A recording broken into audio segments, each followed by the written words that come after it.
together have about 50 million acre feet, and then some smaller reservoirs sprinkled around has another 10, so total 60. Notice that in 2000, all the reservoirs were full. And I remember that is when I moved from Columbia to Colorado to start my position here.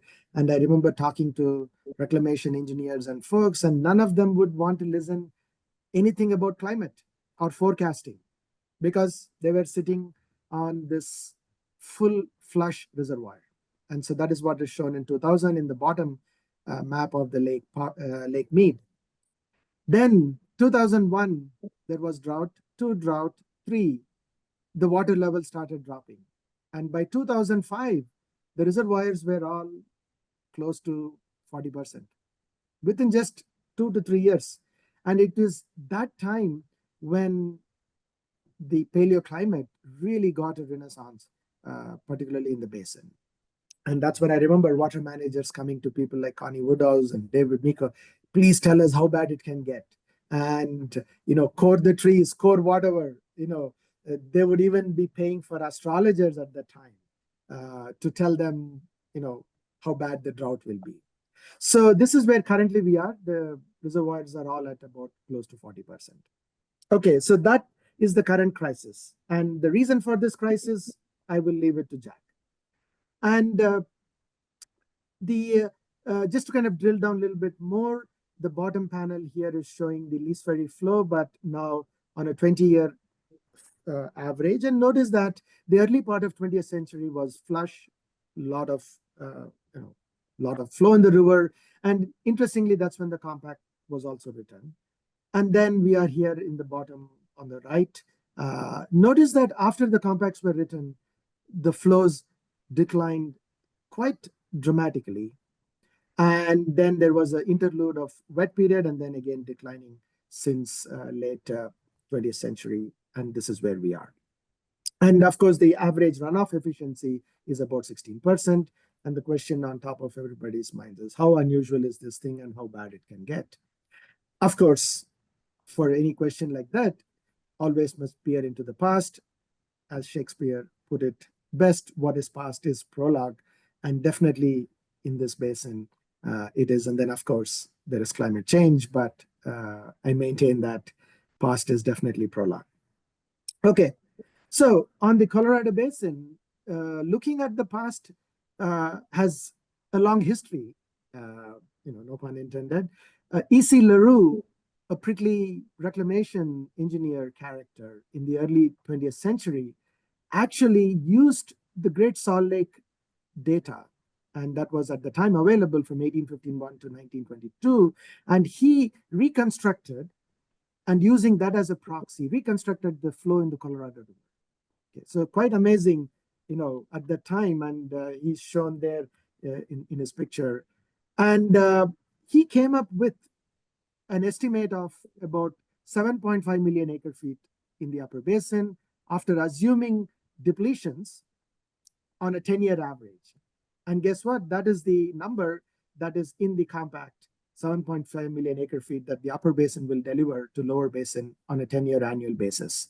And so, again, just to point out that the paleo was instrumental in coming up with this aspect in the compact. So again, E.C. LaRue should be credited. Since then, there's been several studies in the basin of reconstruction, and here are some of them starting all the way from Douglas to Schulman. The famous is, of course, the Stockton and Jacoby reconstruction of Least Ferry using tree rings. And by the way, these are some slides I borrowed from Tree Flow, excellent site where you can get all the data. Really super quick primer on tree rings. I'm sure almost all in the audience on this call know. Essentially, trees put on rings. When the rings are wide, like in 1983, for example, it indicates a wet year.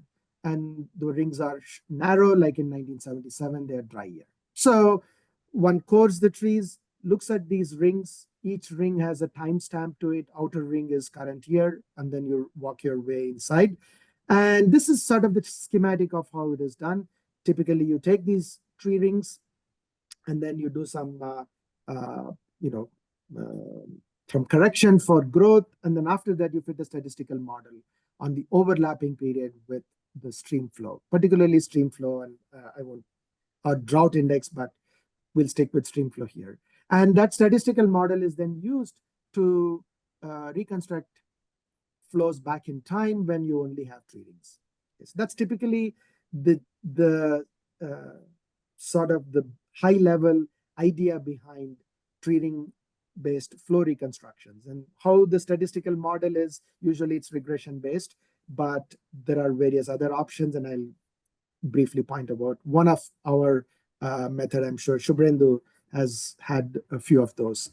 So what is shown on the right are the moisture-sensitive tree ring chronologies available, which was also used in Cook et al. 2004 PDSI reconstruction for the entire United States. So notice that the trees have to be moisture sensitive so that they capture the climate signal. If they are not sensitive, then so finding what type of trees is also important, and there's an art form to it along with science.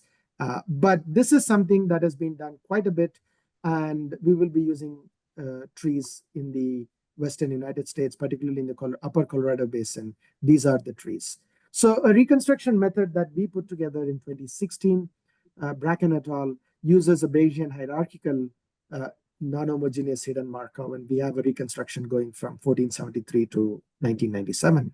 So we have 50 tree ring sites, and the data we use 1906 to 1997 observed naturalized flows at Lee's Ferry, and then we fit this Bayesian hierarchical model using these trees as predictors or covariates.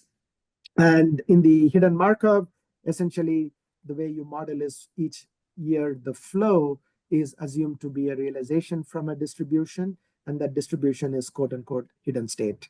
And then you transition from these various hidden states through time. And so you capture the combinations of these various PDFs. And I will skip this. The hierarchical model assumes that the flow at each location, S, is log normally distributed, and the parameters of the log normal distribution, mu S, K, they vary as a function of time through these predictors X sub T, and those are your tree rings. And then instead of reconstructing just at Lee's Ferry, we reconstructed all the 23 gauges. And in order to preserve the correlation, we apply a copula on top that is here shown in the bottom. And that's all I will say, and you can read it up in the paper. So this is just to show that how the reconstructions are obtained. So we get a posterior, so you get a distribution for each year. You can pick up the median, and then this is plotted for the observational period at all these gauges. Again, very well, they capture quite nicely. And we also compare them with the reconstructions that were done using straight linear regression with individually done at each location separately. And this advantages to doing that, to doing this way jointly. And then here are the reconstructions now going all the way back to about 1500 or so. And this is to show the spatial correlation of the flows across all the sites are also quite well captured by using this copulas that's shown in this black dot.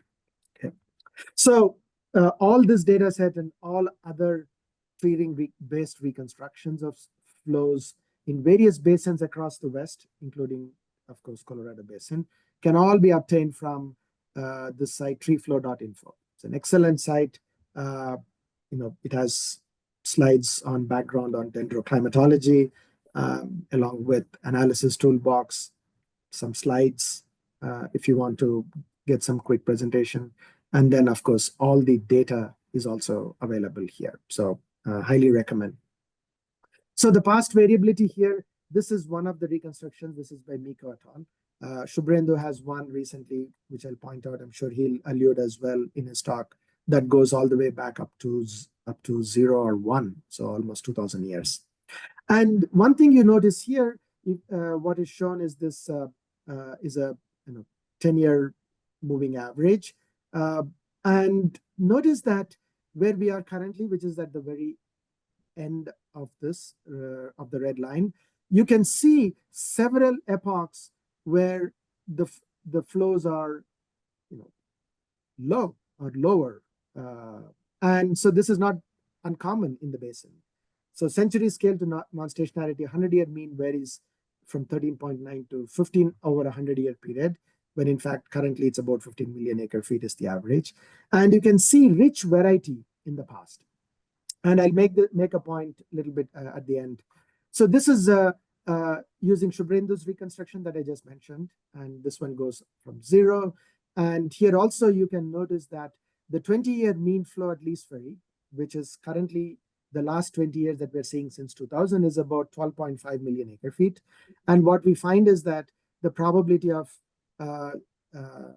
going below is 10% from paleo data, paleo record, whereas it's 1% from observed record. So right there you can see that the long drought that we are seeing is much more likely from a paleo perspective. And so that is a very important recognition that the water managers are starting to have, and much of that started after the drought in the early part of the 21st century, and then all these paleo studies coming out. And so in the scatter plots that you're seeing are drought duration versus deficit, and deficit is with respect to 15 million acre feet. And again, here also you can see, and we use a statistical method to simulate that you can generate rich variety of duration versus deficit. And so that's the point that we want to make here, that there is significant natural variability in the system. And lastly, how to use it in a water management. So here are about 5 different reconstructions of Colorado flows. They're all kind of more or less same, all coming from different time periods, different methods, different regression methods. One thing we found is that if you consider the state of the system, such as, if it's below 15 million acre feet, dry, above wet, notice that all of these 5 series, more or less, they match up. So the states really do match up. So I remember in the early part talking to Reclamation, they would say, we trust the paleo, but we trust them for the state. But we are not quite sure we can trust the actual magnitude because they are, quote, reconstructed and not observed. And we said, fine, why don't we take that? So let's take the states. And then we modeled a non-homogeneous Markov model. So essentially, we just have a moving window, compute the transition probabilities going from dry to dry, wet to wet, and move that in a window and calculate that over the entire period. And notice, quite interestingly, the red line, which is the transition from dry to dry, is much higher, whereas the transition from wet to wet is lower, and dry to wet is also lower. So we used this and then resampled flow magnitudes from the observational period. And when we do that, this is what we found in that paper in 2008. And in fact, interestingly, I went back and pulled it. And 60 million acre feet is the storage that we currently have. And what we find is that you can only sustain reliably, with very high reliability, a demand of about 13.5 or less. And this is a number that's important. I'll come to in just a second.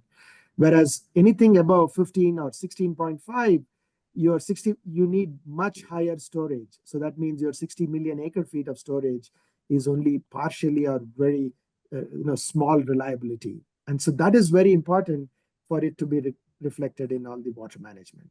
And lastly, we did this very recently. It's a paper that's in review. Manu is an co-author on this, so was on the other paper.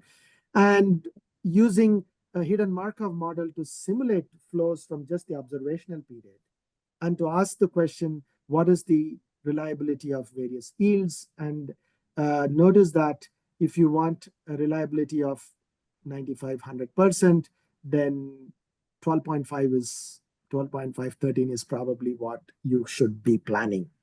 15 million acre feet, which is in the agreements, is only reliable. It got cut here. It's only reliable 85% of the time. Okay, so consistent with totally different studies, different model from the Prairie et al. 2008. But both, what they are pointing out is essentially they are saying, if you want to hang your hat on 15 million acre feet, realize that it is only reliable 80 or even less % of the time, but 12.5 to 13 is the range where it is, you have high reliability given the 60 million acre feet of storage that is currently there. And these are future projections. Of course, the next question is, how does that variability compare with future projection? And this is a slide with various future projections using WIC and all kinds of hydrologic models. And what is seen here is that the projections call for anywhere from -40 to plus 30% over the next, from 2070 to 2019. And this is also something, a similar range of projection from a paper that we had very recently, Horling et al. 2024. Here also we have everything from about -25, -30% to about plus 20-25%. That's the range that's being projected. And what I wanted to point out that this is just the PDF from the long Subhrendu record, 20 years, and then we did simulations using hidden Markov. And notice on the right side is the PDF from all the ensembles. And if you're looking at 12.5 million acre feet, which is here at my cursor, notice that the probability of going below 12.5 is quite high. The risk is quite high. So even though we observed it in the observed period in the recent time, the probability of getting 12.5 or lower over a 20-year period is quite, it's much higher. And that is, all of this points to the fact that the 50 million acre feet used in these agreements need to be tempered with the appropriate amount of reliability. So the point I'm making here is that the past variability is quite comparable or even more richer compared to the future variability. And this is the agreement that was recently cut 2 years ago by the Biden administration. They said 2 to 3 million acre feet of water use will be cut in exchange for money for farmers to fallow and then help farmers out. So 2 to 3, 15 million minus 2 to 3 is exactly the range that we have been talking from all these analyses using paleo record. So these are the people that with whom I worked over the years on the Colorado, and I continue to work, and just wanted to highlight. And here are some closing thoughts. And as you read it, I want to point out that the reason I like paleo and I like to use paleo in water management is that given the charged atmosphere we have these days around climate change, the minute you say climate change, people get, for whatever reason, get into their corners and no decision, and you don't get people to do the right thing. But it's much easier to convince people and to sidestep that issue and say, look, stuff has happened in the past. It can happen again. Are your systems ready? Framing the argument that way is very different than, here is climate change. You're going to get 30% decline in flows, and then you get to, I don't believe in climate change, or I do, and it goes nowhere. So paleo really, really plays an important role, in my opinion, certainly on the Colorado River. So with that, thank you very much for the opportunity, and we'll take questions, I guess, after Subhrendu's talk. But again, thanks, Manu, for inviting. Okay, no, thank you. I was just wondering if you wanted to take any questions immediately, or... I am happy to take if there is one or two burning, and then we can... There aren't any hands up or questions in the chat. So maybe Subhrendu, if you can put up your slides, we'll see if somebody wants to ask something. Otherwise, we can do them at the end. Sounds good. And, anybody has questions, just ask away while Subhrendu's putting things up. Yep. Can you see my screen, Manu? Yeah, it's great. Thank you. Let's go ahead then. Yeah. Okay. Yeah. Thank you, Manu, for the opportunity. Thank you, Balaji, for setting this all up. So I think I'm going to just move to my first slide, and Balaji kind of explained this, the importance of the streamflow reconstructions. And Balaji many times referenced this reconstruction that we published with the work with Connie, Greg McCabe, Cody, and Dave Miko, 2022, which basically got quite a bit of press saying that, the worst drought actually happened about 1800 years back. And This is a fairly long reconstruction, which goes back from year 1 to 1905, and then we have instrumental record going starting in 1906 onwards. So again, why is paleo important? Because it provides a long-term perspective of hydrologic conditions, right? So it kind of, in some ways, establishes the baseline for a lot of analysis. So what we did then is, given this long-term perspective of hydrologic conditions, what are the various questions we might be able to answer using these reconstructions? So some of these questions are, how may drought duration and severity change in future projections, which are coming out of climate models? So the other important thing is return periods, okay? Water managers are very interested all the way starting from, utilities to larger scale water suppliers. How is the various return periods going to change for specific events? This is an important question. So the other question, we also looked into regime shift, right? So when is the drought going to go away? Or, when are we going to get the pluvial? So that's the question of regime shift, that you are in a certain hydrologic state. What's the probability that you're going to come out of that present state in 5 years, 10 years, 15 years, 20 years? These are really, really important questions when we have to plan for this, for water supply, long lead planning. So Balaji showed some of the methods, and we have actually taken those methods and trying to look into the risk of water supply reliability. And Balaji presented that on the Colorado, and we have been using this kind of throughout the West, but basically the methods were developed by Balaji and a lot of the PhD students that work with him.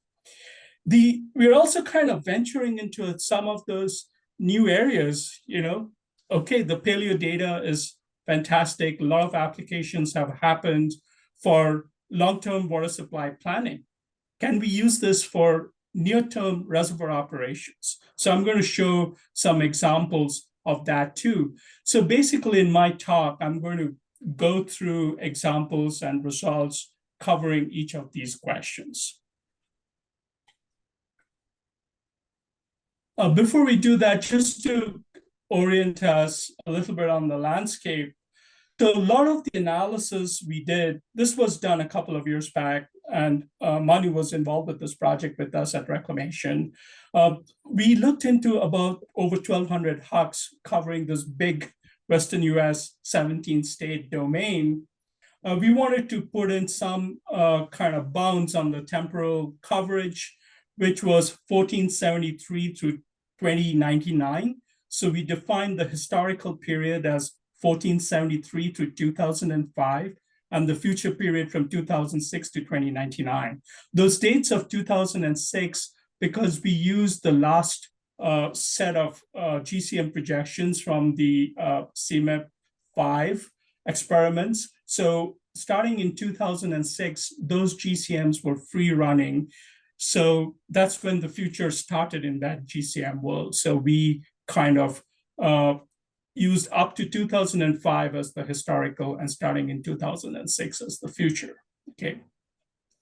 So anytime you start talking about drought, I think the first question is, how is drought defined, right? Because the definition of drought has an impact on your results.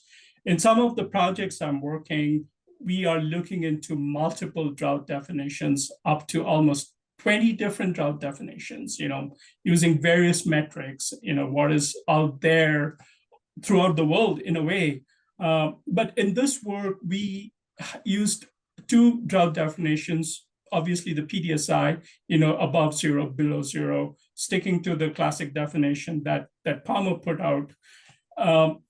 And here are some of those metrics that we will be talking about: drought duration, inter-arrival time, drought severity, so on and so forth. So this definition is what I'm going to use in presenting the PDSI results. We also used a streamflow-based drought definition, and this definition is kind of interesting. And one of the motivations was that this definition was kind of being used by our colleagues out of the Colorado River Basin, but we kind of realized that basin has so much of storage.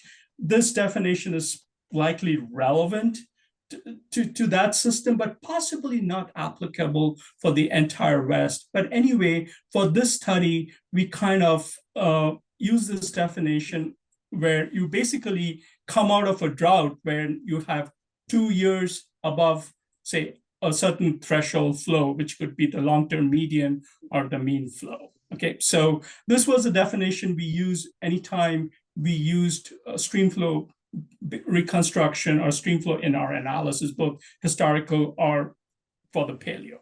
Okay, with that kind of table setting, let's kind of dive into each of these 5 questions which I laid out.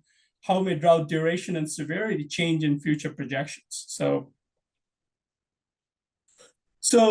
you'll see a kind of a 3-panel plot here, and the finding is kind of obvious. In some ways, drought duration will increase and be greater with higher emissions. So the first panel is the historical again, which is the 1473 to 2005 period.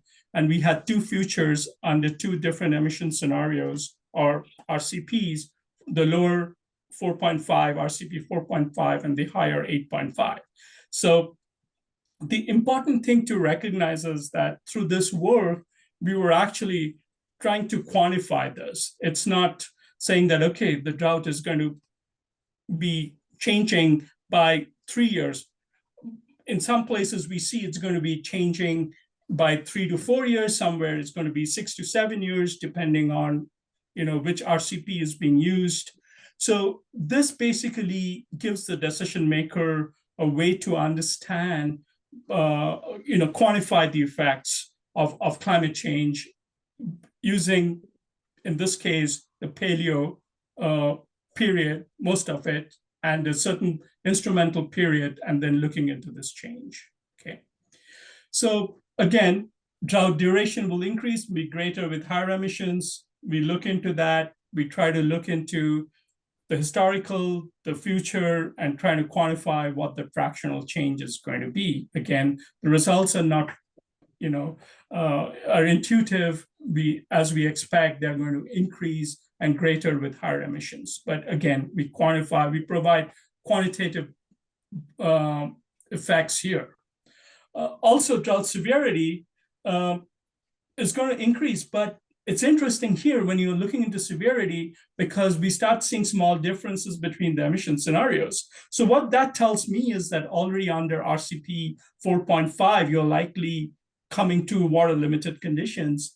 And you kind of think about moving towards aridity where there is nothing to evaporate anymore to define a drought. So it's interesting, this finding that already under 4.5, we likely are coming into water limited conditions. So that's sort of an interesting finding from this analysis.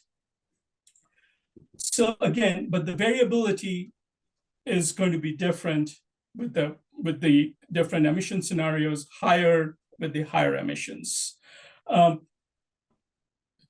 So one thing I would like to say is that all this data, if you kind of start looking into reclamation resources, are available online. You can just go to specific HUC aids and actually pull out HUC specific information for all of this analysis.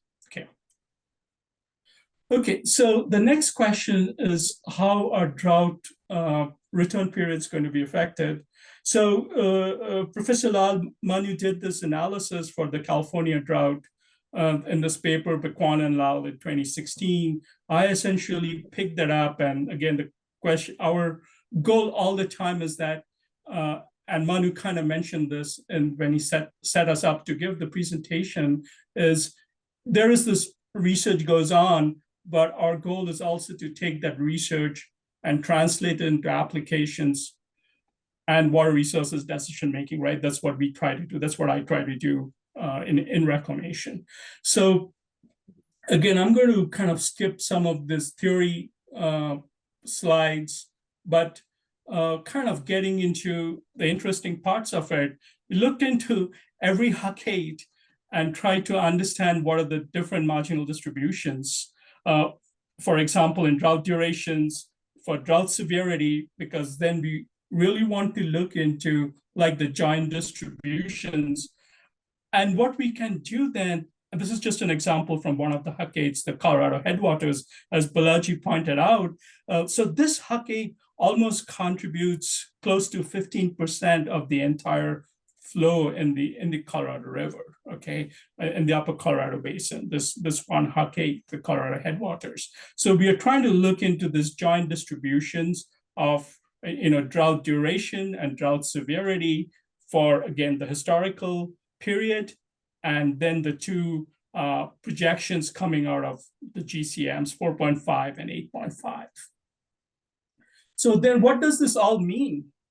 So now we can start zooming into specific Huckades and start exploring. Okay, so here we define an event, right? So we have to define what is our drought of interest. So we took drought duration of 4 years, severity of minus 2.5, and we try to look into how this event is going to get shake out. How did it look in the historical period? How is it going to shake out in the future? And the giant, whether just looking into the duration and severity, or the duration and or severity, okay? So what happens is then if you start zooming into the various colors and we focus on, say, in Washington State and Oregon, so this drought, which had historically happened, say, every 500 to 1,000 years, is being projected based on this data analysis 50 to 100 years in the future. Okay, so it's kind of an amplification of 10 times. And I saw Balaji kind of had a 10-time kind of a factor in one of his slides on the reliability. Looks like we kind of seeing that kind of a similar magnitude when it comes to a lot of these changes, a factor of close to 10, doesn't matter what that metric might be. So this is kind of interesting to see that an event which was extremely rare, it's possibly becoming a rare event in this case. Similarly, if you look into Southern California, where the same drought, if it happened 100 to 500 years in the past, that's what the paleo is telling.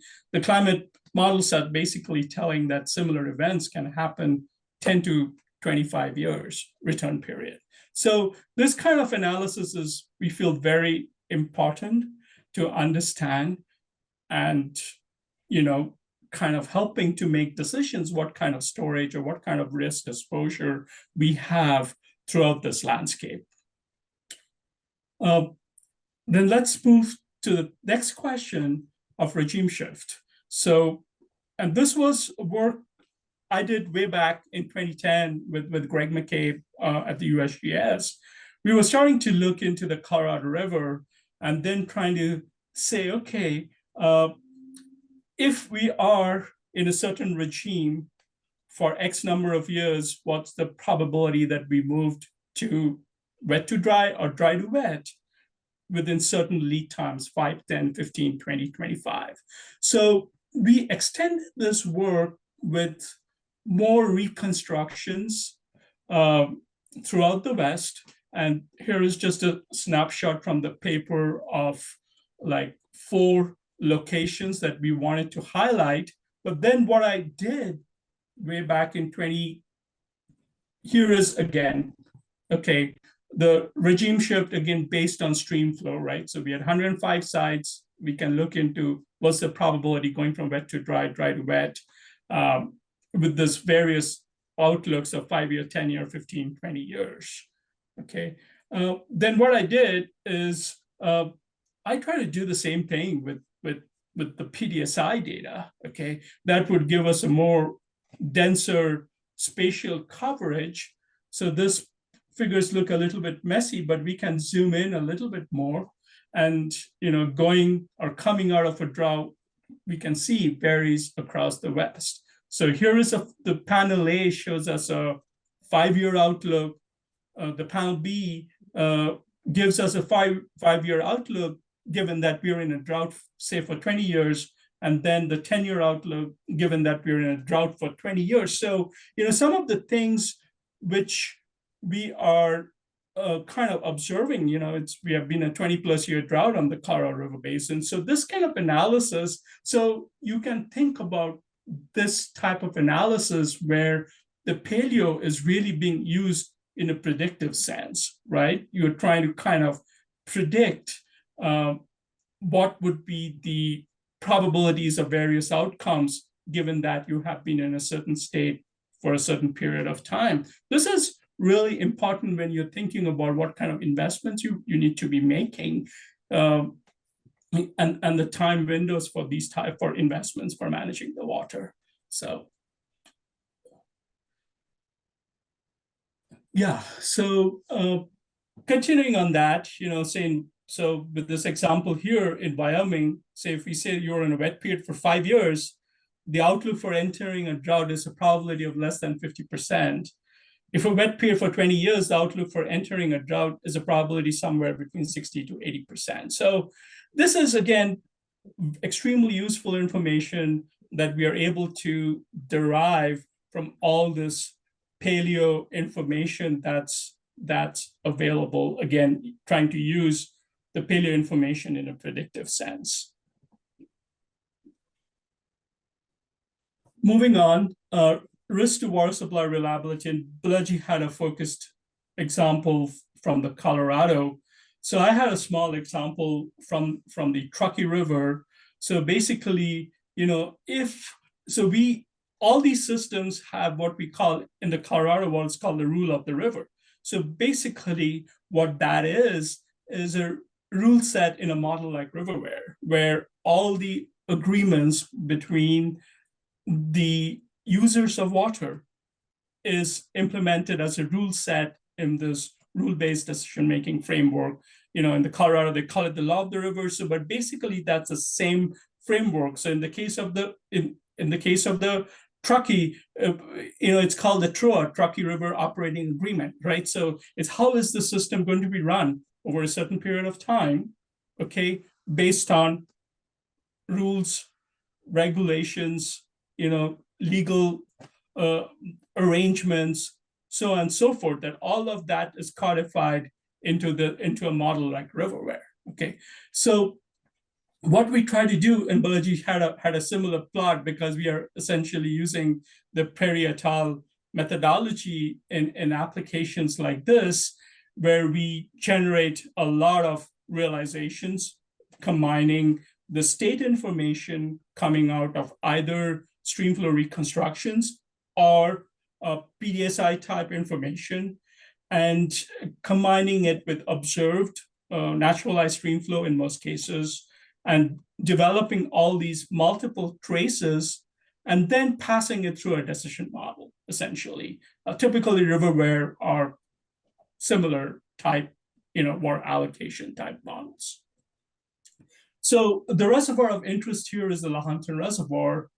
So if droughts of the more distant past happen today, and all of these reservoirs have certain storage targets. The way it works is that, say, at the end of water year elevation targets, just as an example metric, right? So each and every reservoir has their own list of metrics that needs to be accomplished through the operations process. Okay, so Lahontan Reservoir storage target on June 30 would be impacted by distant past drought, but not as much as by recent historical drought. So if you're sitting in, so what we did in this case is that we looked into like the top 3 paleo droughts that had certain attributes.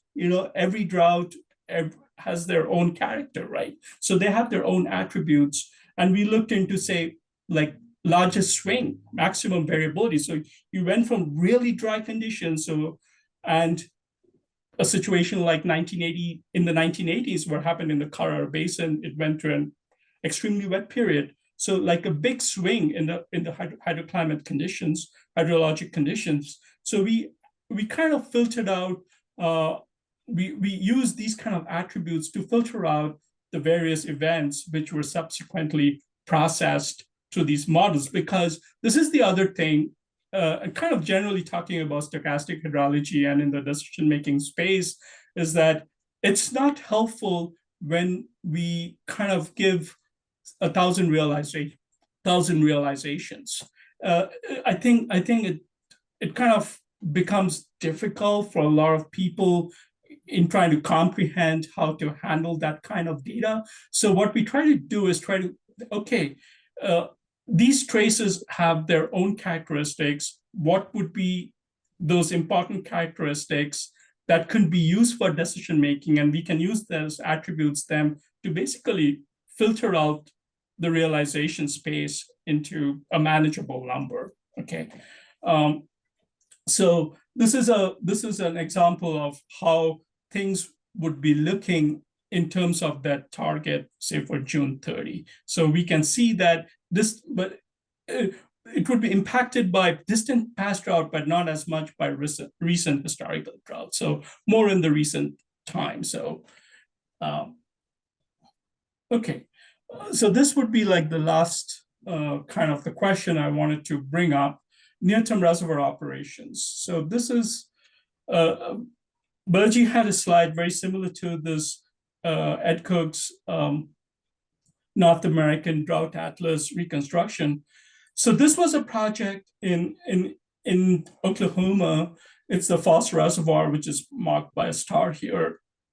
The way water management is done in Oklahoma, Texas, they try to use Fermi models. Okay, so the way that goes is that you take the drought of record, which typically across the West is the 50s drought or the 30s drought, and then you can say the reservoir firm yield is here based on, we can get approximately 20,000 acre feet per year based on just that one event, i.e. the historical drought event. Fine. So now you throw in paleo information here, you can see that was just a point in this whole cloud, which the paleo information is able to put around, right? So it's just not a single number. So this is dangerous, trying to make decisions using a single value. And all of a sudden, you see what was considered to be a 100% firm yield kind of drops to about 70% firm. That's a big deal. You're almost losing 30%. So this was really important way to illustrate to these people the value of the paleo information, how we can bring it to be used in this kind of decision making. A lot of it is also educational, because a lot of folks in the Karrar River Basin, like as Balaji said, and I was involved with Balaji way back when the first interim shortage criteria was being designed in 2007. But this information is not kind of sometimes not very well known in other parts of the West and how it can be applied. So this was a project that said, okay, how we can bring in this information in more of this context of firm yield modeling, and more importantly, in real-time, this is a monthly model, so it's not clear. So you have to define what you mean by real time. It's not like things happening every hour. But if you look into the reservoir, and so what happens is each of these traces, like the dots we saw, we run it through this model, which they call the EDRO model, Enhanced Drought Response Operations Model. And you can track each of these traces, right? And see, and then when you're observing what's actually happening as an operator, you can say, okay, I think my reservoir is now following that that track or that trace. But that can change. Of course, it can change, and very likely it will change. But at least it gives us a way to figure out, okay, what kind of drought response we need to put in place so that, you know, we are not hitting, say, dead pool, right? So in this case, there was, if this trace was being followed, real-time reservoir storage, the dark line here, and if that continued, we would have hit that lowest operable intake, you know, how many ever months ahead lead time. So what can we do? What kind of demand reduction we need to put in place? Happens to be 45% of demand reduction so that we really don't hit the dead pool. So this kind of information, so this is a really good example, I feel, where we're being able to bring in the paleo knowledge from this various reconstructions available to, I would say, near-time reservoir operations, okay? So that kind of brings me to my kind of some summary thoughts. And these are mine, where I think that, you know, this whole relying on climate projection information definitely needs to incorporate paleo information. And, you know, maybe this could be a little bit of a biased view because we all trained in stochastic hydrology, and the information derived from stochastic hydrology, because we see a lot of challenges with the climate projections. We have been working with them for a while. And so the paleo information really helps us to give us an anchor. And as Balaji pointed out, you know, it's a, let's say, yeah, it's got its limitations, but it's at least kind of a historical data, I think, and it's got value, especially in terms of the hydrologic state information. And we have methods now in place where we can combine that state information with various kind of observations. And as you saw, we can translate the paleo data, paleo information into important decision-making, you know, metrics, right? So of course we need to be using multiple data sources, because a lot of the time we see just kind of focusing on climate projection information.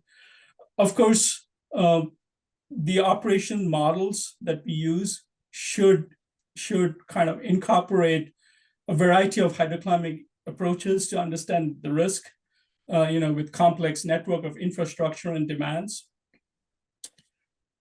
So, of course, I still remember way back, this was early 2000, kind of getting in the process when the first interim guidelines were being worked out. And I used to be in consulting at that time. There was a project that we had from Reclamation, and Connie Woodhouse and team had developed some of these reconstructions, and we were trying to run it through a riverware model, you know, the existing rule set, and the model was breaking. So that basically tells us is that the rule set cannot really handle that, the hydrologic conditions, some of these paleo-hydrologic conditions. So it's really important to remember that the paleo-hydrology is basically giving us a window, a view to a world which has likely happened, you know, everything, there's a chance assigned to it, but it's a extremely valuable resource. I kind of briefly touched upon the near-term operational decisions. And before we started talking, Professor Balaji was asking Professor Vogel about flood frequency analysis. Actually, I've been you know, tremendous amount of work has gone on with the whole publishing of Bulletin 17C.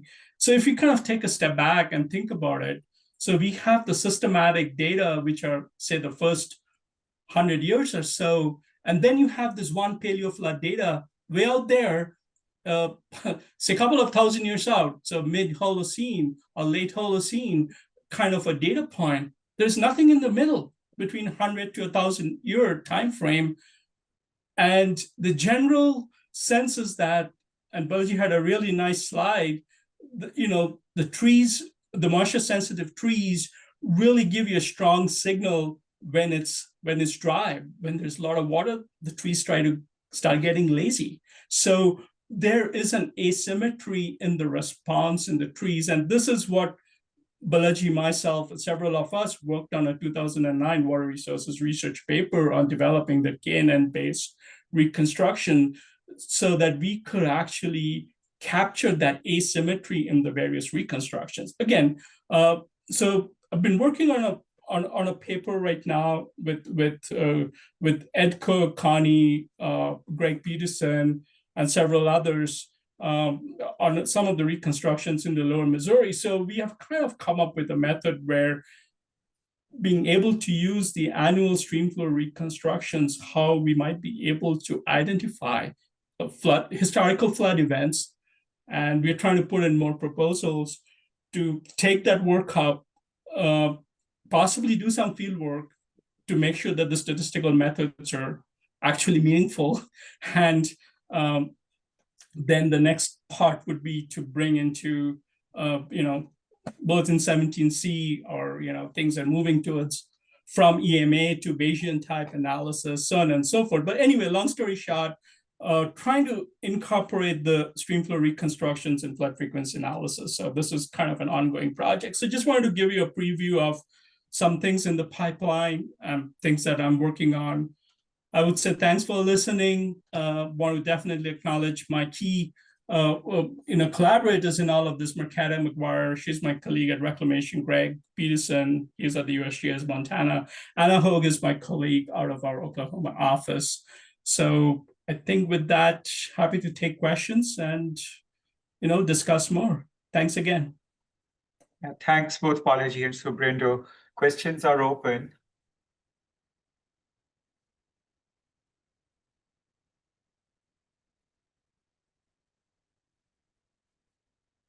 Okay, since no one is asking, I'll throw some. Oh, there's Rich. Okay, go for it. You're on mute. Rich, you are muted. There we go. Okay. Can you hear me? Yep. Yes. It's a comment actually that is very interesting to me in both talks. I've been, thinking a lot about ensembles and the need for ensembles and in general in water management. And, I've noticed that the flood frequency, flood forecasting literature is just, there's an abundance of post-processing methods for generating ensembles, and it's critical to their work. And then I looked at all the I've been looking at all the literature on long-range planning, and I haven't seen much in the way of the use of ensembles, but here we have one. So here you're using routinely, apparently, ensembles, which is essential. A lot of people don't understand how important it is to generate the ensembles. Otherwise, you're just looking at a conditional mean output, which isn't even relevant to what you're trying to predict. So I just thought this is very interesting that our field is evolving. But what now we need to do it for all the other applications where we use only deterministic models. Maybe I thought maybe you could comment on that and the value of using ensembles in your work. Yeah, and I think that's an excellent point, Rich. I think the long reconstructions that we now have, they enable us to mine that long record into producing ensembles. Even if you didn't even fit any model, just simply sampling 100 years chunks itself gives you a valid, robust set of ensemble. You can fit statistical models to them, the kind that we discussed. So the nice thing with all of them is to try and really capture that natural variability. And I think it's apropos to one of the questions, comments in the chat, is in fact, I've always pushed, and this was even during the time when Subhrendu was working on the Colorado climate change report that just came after their work, is when people say climate change, here is what is going to happen. All they are saying is there is increased variability. even on the Colorado River, the variability they project is anything from minus 40% to plus 30%. Yeah, that's already there in the paleo. So what else are you adding? What else is the climate change going to provide that has not been seen in the past? What is that flavor? Is that a unique set of flavor? You will see more of these. Then I think it really also pushes the climate projections to place within the paleo context. And people know it's much easier to tell somebody stuff has happened and it will happen than saying the same stuff will happen again, but I have a model. Then suddenly it's like, how good is the model? I don't trust the model. Then you are fighting a completely useless battle when you could push them to do the right things simply by showing what the trees have done. I think that ensemble really helps, and you make a good point, Rich. Yeah.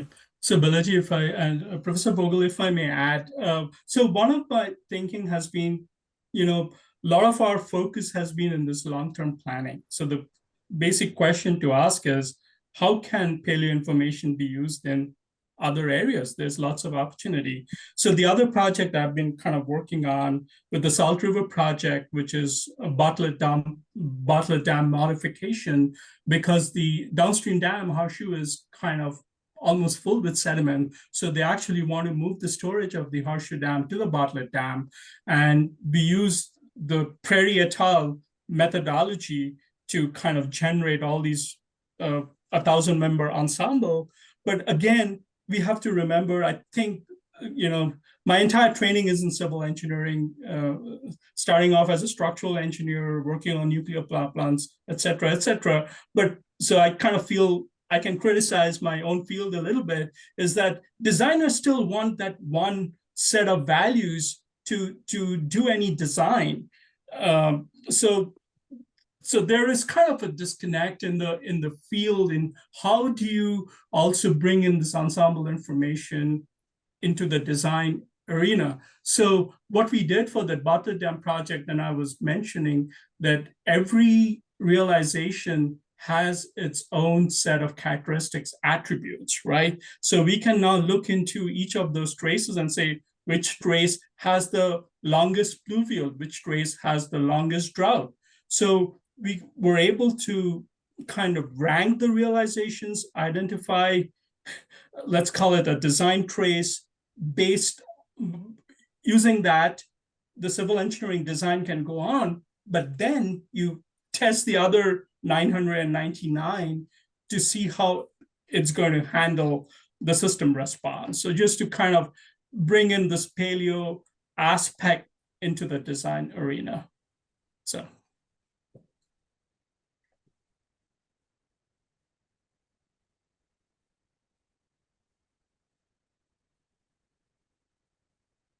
Who's next? Should I call on people? No. For you guys, I have another question that I put in the chat for you. I can read it out. Specifically, the things that Subhrendu was showing, it seems that the severity duration statistics of drought do change significantly going into the future, even if the mean value doesn't change. And it's interesting that comes out, because if you look at the reconstructed flows and naturalized flows, it doesn't look like there's really a change in the character of those flows in the region. So let's assume that the projections are right. What do you think, from a Bureau of Reclamation perspective, would need to happen to assure, equitable transition to that new future across the upper and lower basin states? I think, Manu, a point that I've always thought, more so recently, is if you look at the way current agreements are set up, is we will distribute 15 million acre feet, or now 15 plus 1.5 to Mexico. And when there is drought and there is less water, then we'll fight.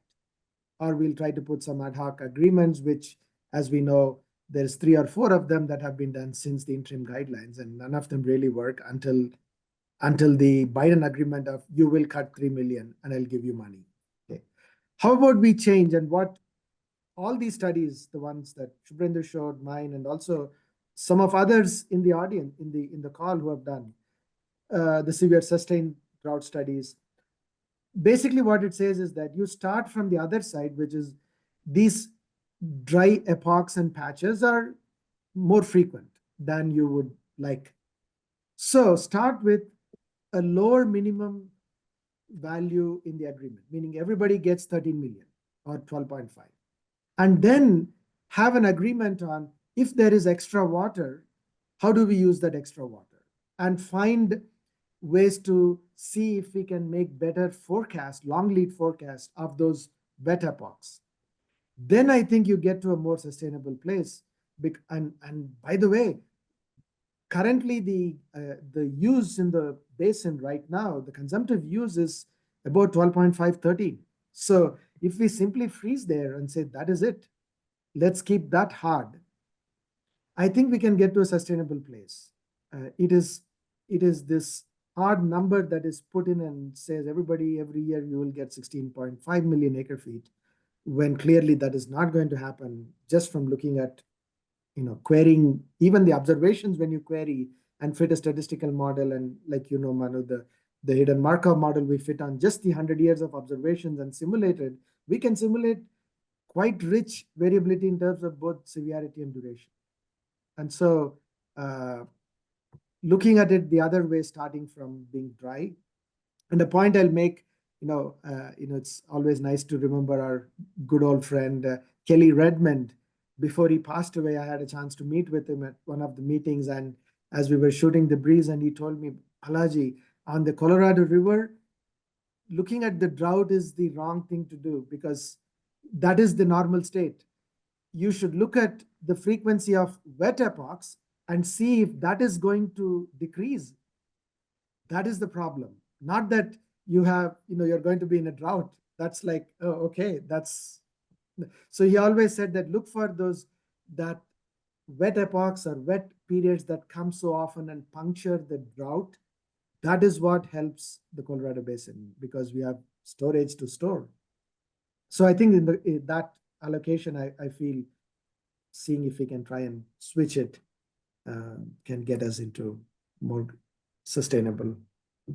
So I think that what you're saying, I understand. You also had a slide in which you said that the federal government paid $1.2 billion for these people to cut their use to that level. So is the rest of the country going to give that as an annual endowment to these people? Yes. And in fact, Marty Horling, who teaches the course on the Colorado River, has this issue, students wrestling with it. At the front of it is like, yeah, why should someone pay, 1.6 billion or any amount to farmers? Well, if you enjoy your lettuce in winter, sitting above 40-degree latitude in the winter, yeah, well, then, and cheap lettuce, then you should. Then it becomes suddenly it becomes a much more a country problem. And, there's not that easily you can say, okay, this is your problem, but but the entire country also benefits in many ways. So that gets very quickly, it gets into a complex issue of of common good and all the other stuff. But so there are several questions online. Maybe you guys can hack them. Yeah, and one for Subhrendu from Merling. Yeah.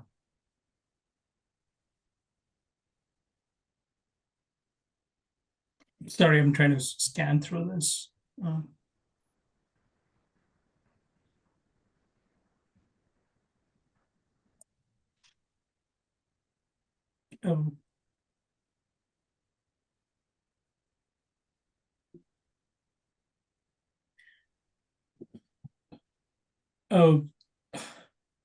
Not sure how to answer that question related to, farming practices, I guess, but I would say something definitely worth looking.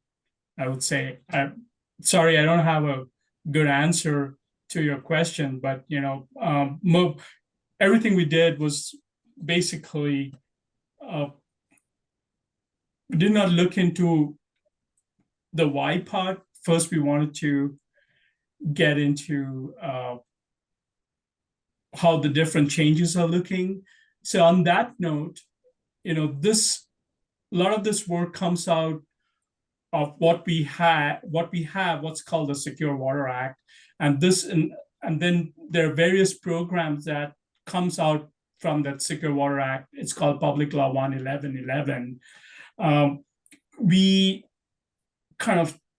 This kind of gives you I would say, a west-wide view, but then through those various basin studies that we conduct, we can dive into and start analyzing some of the questions that you're posing here, Marilyn. So I would say, yeah, that was not part of this analysis that I did. Manu, could you read the question? Yeah, I will try to read the questions from here on. The next question is from Kim. It seems that regional and national assessments of food, energy, water, climate interactions would be helpful to understand to, if necessary, incentivize shifts in agricultural practices, especially if we get broad sweeping climate changes resulting from hitting tipping points. But even with information, there might not be change without an emergency. Yeah, the drought is a bad thing to waste. I tell, because any changes towards sensible practices can only happen with a drought. It's nothing like a drought to focus the mind. I mean, look at on the Colorado River. When I started in 2000, I remember, Subhrendu might remember, what was the big thing that they were all patting themselves on the back?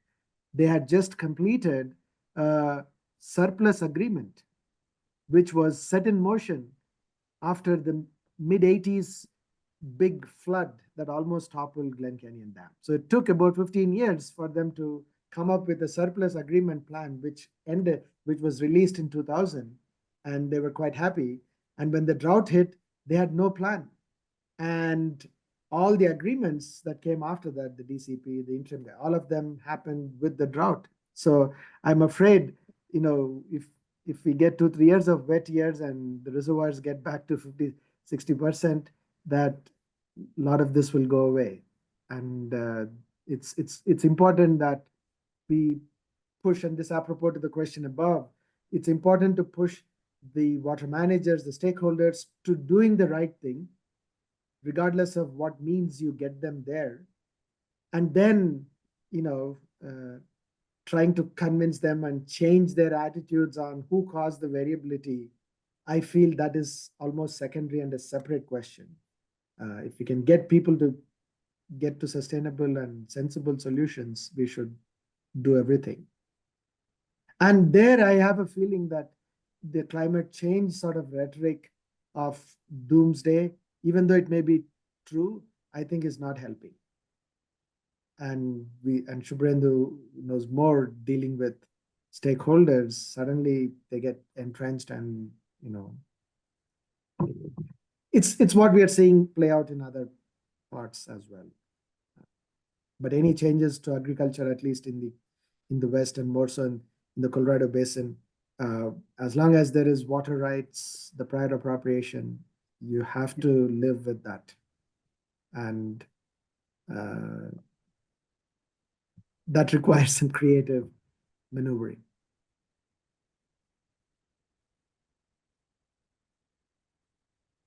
Another question online. This is from Jose Molina.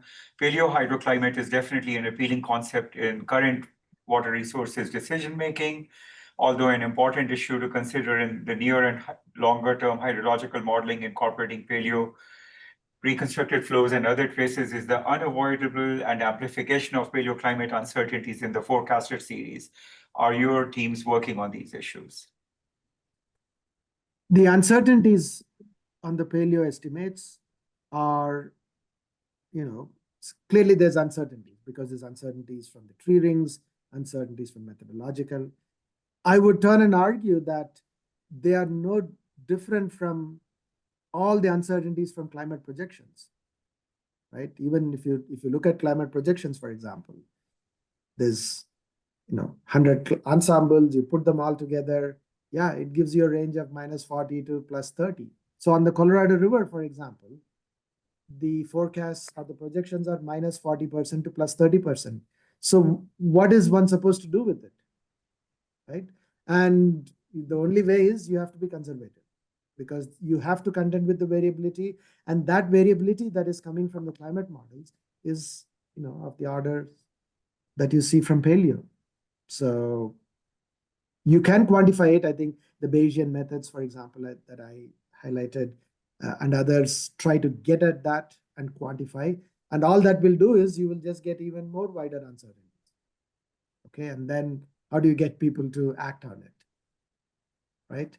And so it is the uncertainty and how to contend with it is, I think if the conversation gets there, I feel then if you ask somebody how to deal with uncertainty, like we are all currently facing, then you would say, yeah, be conservative, don't just make some random moves. And so that would be the place to go on the basin.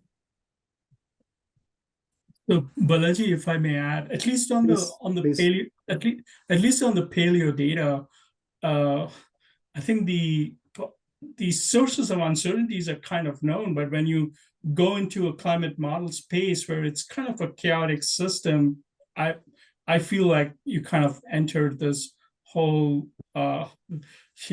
the unknown space of, in other words, ignorance in some ways of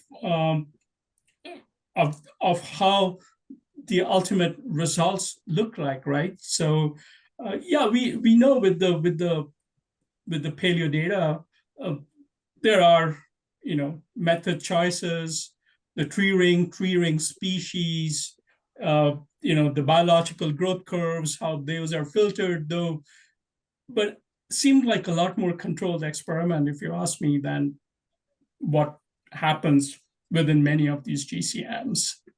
So I think, guys, your answers are great. I think the person who wrote it might actually have been asking a simpler question, which is, what are you working on to improve the uncertainty in the estimation procedures, rather than, what the uncertainties faced are as such? The reconstruction methods, like, yeah, in the methodological aspects, are you guys working on better characterizing the uncertainties in the reconstructions? Is the question, I think. Yeah, and if that is the case, yes, I think the Bayesian modeling framework, for example, helps with that. And Manu had a paper on the Missouri river reconstruction using Bayesian. So there are methods that one can bring to bear to quantify that uncertainty more robustly than just what you would get with regression, which tends to be very small and it really underestimates. And then the next question is, okay, when you get that uncertainty, how to then take it and translate it into decision making, and how do you guide into making good decisions with that, I think is an important corollary. Okay, so we have one more question from Homa. You mentioned that it's better to filter out some stochastic realizations to reduce their number and make simulation and management analysis more manageable. What key attributes from a management perspective should be considered in this culling process? Yeah, so I can talk about what we have been kind of looking into. So there have been, the longest pluvial duration, the longest drought duration. So those are key. In one of my slides, when we talked about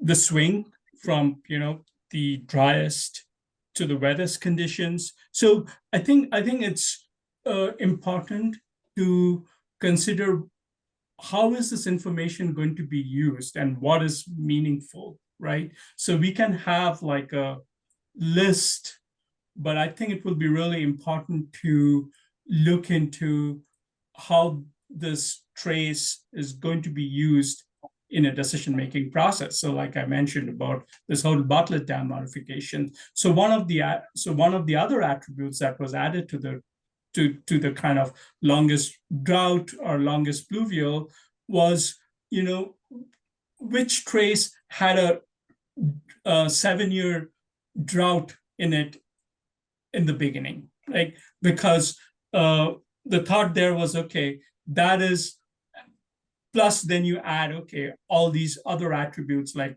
longest wet spell length and longest dry spell length. So the idea there was trying to find a trace which was, let's say, representative of current conditions or near-term conditions that we have seen in the basin of a 7-year drought. So those are some of the ideas that we have been using in trying to pare down, i.e. try to, what I like to call identifying the critical realizations. And this goes way back into, I think, the late 90s. I don't recall the exact reference, but it was more to do with subsurface contaminant transport, right? So when you generate the various parameter fields, the hydraulic conductivity fields, for example, and if you have a plume sitting at a certain point, there would be a realization, say, which has generated a preferential path for the transport of the plume, i.e. High hydraulic conductivity value. So it was kind of the similar concepts that, it's important to look into these realizations, and if we can assign attributes to them to filter them out, it's helpful. So I think there's a comment from David Tarbotton, also yeah, Subhrendu, in reaction to I think what you just said. Yeah, sure. So on that, so we David finished his PhD with Balaji, but he was actually interning with me at Reclamation, and finally I hired him, and we put out a weather generator along those same lines, and I call it a representative climate trace, which came out of a project out of in Tucson. So the question there was trying to understand shifts in seasonality from climate, and what you can do as a stakeholder sitting together in a participatory way and coming up, defining that representative climate trace, right? So that's going to be one trace where you can say, hey, my monsoon is going to be longer, or my monsoon is going to be shorter. This is going to be the total amount of precipitation which happens during the monsoon season, the wet season, the dry season. So that weather generator, which is called WXGenR, basically lets you do that. We were not aware of any other weather generator that did that, where you can basically have the ability to, I would say, like constructing a trace, and we can do that surely for streamflow too.